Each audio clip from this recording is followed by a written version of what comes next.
It's an elite circle limited to 20 outstanding living artists, and tonight 5 greats joined their number, receiving the Icon Award, the country's greatest arts honour. Sarah Bradley has the story. Okay, here we go. Everybody think of payday. 5 of our greatest artists were in hot demand at Government House. Jeff Murphy is best known for his film Goodbye Pork Pie, but it is another he is most proud of. I'm proud of Uchu. I think Uchu, particularly on the recut and reissue, has come up really well. Architect Ian Athfield will be forever noted for this Wellington hillside home. Architecture is a very tough profession, and it's not often called an art because we have to deal with all the bastards in the building industry. Jacqueline Fahey has been recognised as one of the world's top feminist artists, but she is most interested in the present. My latest novel, always the latest thing. Dr. Cliff Whiting is dedicated to the preservation of art and heritage in the nation's marae. But it was Dame Kiri who was the star of the show, and a soon-to-be star of one of the most watched television dramas in the world, Downton Abbey. It was amazing 2 days of this very special group of people with Dame Maggie Smith and all the other members of the cast. It was really quite amazing.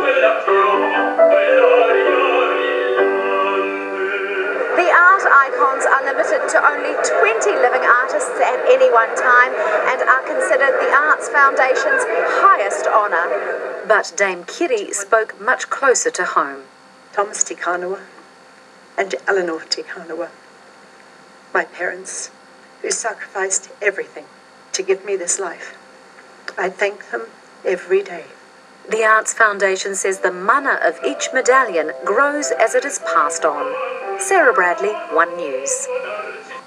So congratulations, Dame Kiri. It was a wonderful honour. Thank you. When you first heard about it, what was your first reaction? Well, could I come out and get it was the first reaction. I didn't think I could be here, but I was lucky enough to be able to.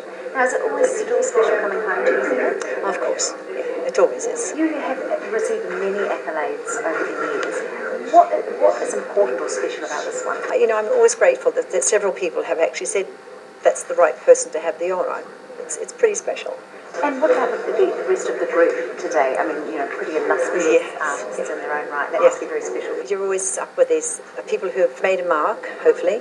And in my case, you know, I've worked and worked, but thoroughly enjoyed it. But then suddenly you get an honour and you think, oh, that's really, really Dame nice. Kiri Te Kanawa is tonight being honoured with an Icon Award, which honours those whose work creates a legacy for New Zealand culture. Previous recipients include Ralph Hortley, Margaret Mahi, and Sir Peter Jackson. Emma Jolliffe caught up with Kiri Te Kanawa and other recipients a short time ago. Member of the Order of New Zealand, the British Empire and Australia, and tonight Dame Kiri Te Kanawa became one of 5 arts icons of 2013. It's recognition, I suppose, from people who approve of what you're doing. So it's always a great honour to receive for anything that's to do with the arts or anything that can promote the arts. Classical arts particularly.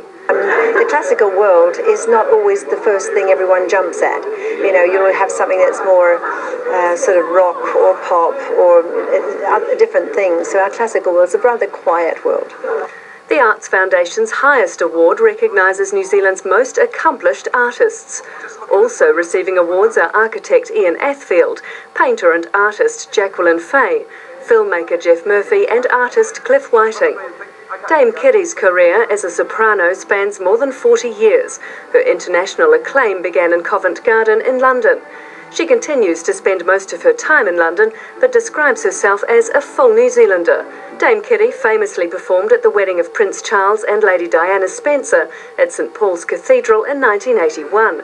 Her royal connection continued, singing to the Queen on her 80th birthday.